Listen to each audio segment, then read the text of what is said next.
Hello friends, welcome है आपका अपने यूट्यूब चैनल ब्रिलियंट शिक्षा बाय अनीता चंद्रा में। तो दोस्तों, आज की वीडियो में हम बात करेंगे हिज फर्स्ट फ्लाइट, जो आपकी लेसन है टू स्टोरी ऑफ फ्लाइंग में से एक चैप्टर है हिज फर्स्ट फ्लाइट।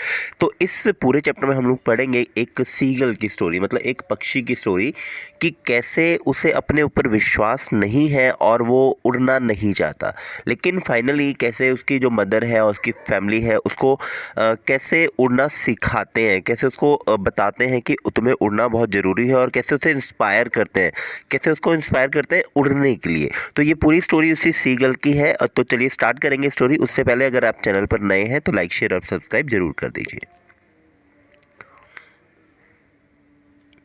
तो चलिए बात करते हैं story about flying summary which is present in two parts. The author of the part title his first flight is Liam ओ एच हैट्री। तो देखिए, जो फर्स्ट इसमें हम लोग पार्ट करेंगे वो है द हिज फर्स्ट फ्लाइट। तो इसके जो राइटर है वो है लैम ओ एच हैट्री। In the first part, the reader came to know about the younger bird, seagull. The bird is very afraid to fly for the first time. अब देखिए, ये जो सीगल है वो पहली बार जो है उड़ने की कोशिश कर रहा है और उसे बहुत ज़्यादा डर लग रहा है उड़ने में। और उसे सबसे बड़ी जो डर की बात है वो ये है, उसे अपने पंखों के ऊपर, अपने ऊपर जो है कॉन्फिडेंस नहीं है कि वो उड़ पाएगा। तो इसीलिए फर्स्ट पार्ट में जो हम लोग ये बात करेंगे एक सीगल के बारे में। एक यंगर सीगल है, छोटा जो बर्ड है, और वो बर्ड जो है वो उड़ने के लिए बहुत ज़्यादा डरता है। It feels that its wing will not sport while flying. The writer gave a beautiful narration of the story about how the bird overcome his fear. तो अब वो जो है डर उसे किस बात का है, उसे डर इस चीज़ का है कि उसके जो उसके विंग्स हैं, मतलब जो उसके पंख हैं, वो उसे सपोर्ट नहीं करेंगे उड़ते हुए। मतलब उससे ये लगता है कि उसके पंखों में इतनी ताकत नहीं है कि वो प्रॉपरली उड़ पाएगा। और जो राइटर है उसने बहुत अच्छी जो स्टोरी को नरेट किया है, बहुत अच्छे से उसने बताया है कि किस तरह से वो ओवरकम करता है अपने फियर को, मतलब अपने डर से वो कैसे काबू पाता है। The story of his first flight is based on a young seagull who is afraid to fly because of distrust on its wing। तो उसे अपने पंखों के ऊपर विश्वास नहीं है, इसी वजह से वो उड़ना नहीं चाहता है। देखिए, ये जो स्टोरी है वो हम सब कॉमन लोगों की एक स्टोरी है। हमें अगर कोई भी रिस्क वाला कोई काम करने के लिए कहे तो हमें अपनी एबिलिटी के ऊपर विश्वास नहीं होता, हमें अपनी ताकत, अपने ऊपर विश्वास नहीं होता कि हम ये काम को कर पाएंगे। और जबकि हालांकि ये बहुत ज़्यादा सिंपल काम हमारे लिए हो सकता है। चाहे आप किसी स्टूडेंट के लिए ले लीजिए, हो सकता है बहुत सारे स्टूडेंट जो है मैथ, इंग्लिश, साइंस से डरते हैं, उन्हें लगता है कि बहुत ज़्यादा डिफिकल्ट सब्जेक्ट है। तो उन बच्चों की जो स्टोरी है वो इस सीगल की स्टोरी से बहुत ज़्यादा मेल खाती है, क्योंकि उनके पास एबिलिटी है, बट प्रॉब्लम किस चीज़ की है, उन्हें कॉन्फिडेंस नहीं है, उन्हें अपने ऊपर विश्वास नहीं है। All his younger siblings can fly fearlessly despite their shorter wing।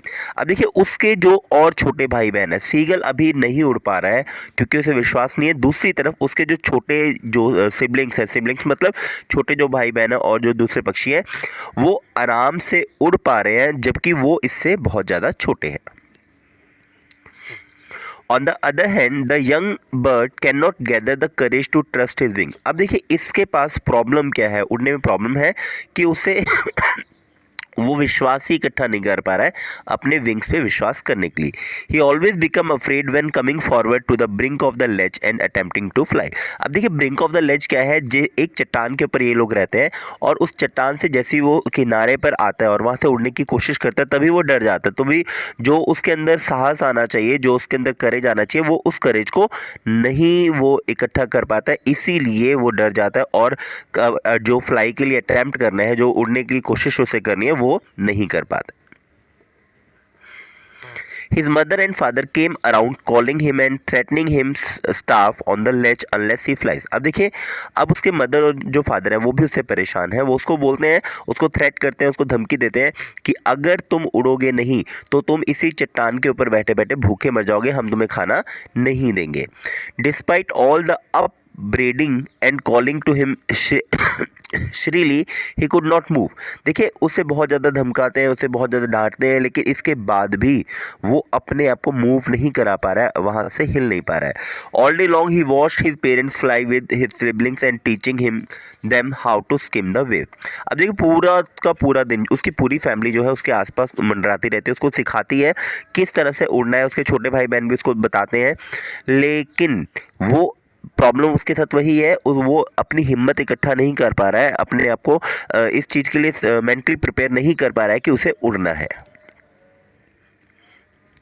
One day the whole family flies to a big plateau and on the opposite cliff the seagull is sitting hungry। अब देखिए एक दिन क्या होता है, उसकी पूरी family, उसके जो मदर फादर और जो सिबलिंग्स हैं वो सब उड़ के एक दूसरे प्लेट्यू के ऊपर चले जाते हैं, जो कि जहाँ पर ये रह रहे हैं उसके दूसरे ऑपोजिट साइड है। He begs his mother to bring him some food. अब देखिए उसे भूख लगी है, जो यंगर सीगल है जो उड़ नहीं पा रहा है उसको क्या है, भूख लगी है, और वो अपनी मदर से बोलता है, उससे रिक्वेस्ट करता है कि उसे भूख लगी है, उसे कुछ खाने के लिए दे दे।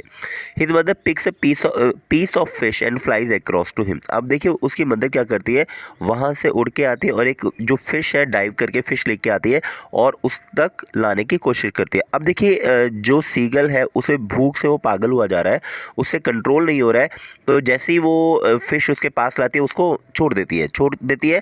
क्यों? ताकि वो जो है, जो यंगर सीगल है वो उस फिश को पकड़ने के लिए जंप करे।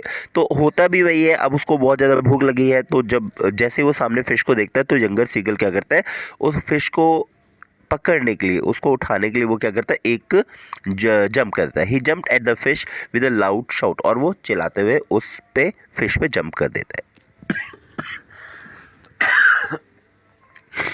He fall outwards and downward into space and then he can feel his wings cutting through the air। अब देखिए होता क्या है, जब वो लेज जो है उसके किनारे पर आके फिश को पकड़ने के लिए जैसे वो जंप लगाता है तो वहाँ से वो नीचे की तरफ गिर जाता है, और अचानक से उसके पंख जो हैं वो चलाने लगता है, उसको फील होने लग जाते हैं अपने पंख, और ही फॉल आउटवर्ड एंड डाउनवर्ड, और नीचे की तरफ वो गिरता है, और he can feel his wings cutting through the air. तो अब वो महसूस करता है कि उसके जो पंख हैं वो हवा में से हवा को काट रहे हैं, मतलब वो वहाँ से फ्लाई करना शुरू कर दिया। The next moment he is flying fearlessly and his siblings soaring and diving with him. तो अगले ही मोमेंट क्या करता है, वो फ्लाई करना शुरू कर देता है, और उसका जो डर था वो डर से ओवरकम हो गया है। अब वो और उसके सिबलिंग्स हैं वो दोनों जो सभी हैं वो इंजॉय कर रहे हैं। सो कंक्लूजन की बात करते हैं, तो कंक्लूजन बोल रहे हैं the story teaches us that the inner strength of the person is always helpful in overcoming difficult situation. देखिए इस स्टोरी के आपके पास कंक्लूजन निकलता है। एक, number 1, we should believe in our self, हमें अपने ऊपर विश्वास रखना चाहिए। देखिए nothing is impossible but we should try, हमें एक बार कोशिश ज़रूर करनी चाहिए। और दूसरा जो है, ये दूसरा जो इसका कंक्लूजन बनता है वो ये बनता है कि हमारी जो इनर स्ट्रेंथ है, हमारी जो अंदर की ताकत है, वो हमेशा हेल्पफुल रहती है डिफ़िकल्ट सिचुएशन से ओवरकम करने की। मतलब मुसीबत से अगर आपने बाहर आना है तो आपकी जो इनर स्ट्रेंथ है वही आपको काम आएगी। आपको हमेशा सोचना है, अपने ऊपर बिलीव करना है, और हमेशा एक जो वर्डिंग है वो वो रखनी है, yes I can do it, yes I will do it. तो अगर आप ऐसा रखेंगे तो आप किसी भी सिचुएशन से जो है पार पा सकते हैं, चाहे वो किसी डिफ़िकल्ट सब्जेक्ट की पढ़ाई हो या वो कोई भी डिफ़िकल्ट सिचुएशन आपकी लाइफ में हो। तो ये थी स्टोरी आपकी। So thank you very much and don't forget to like share and subscribe.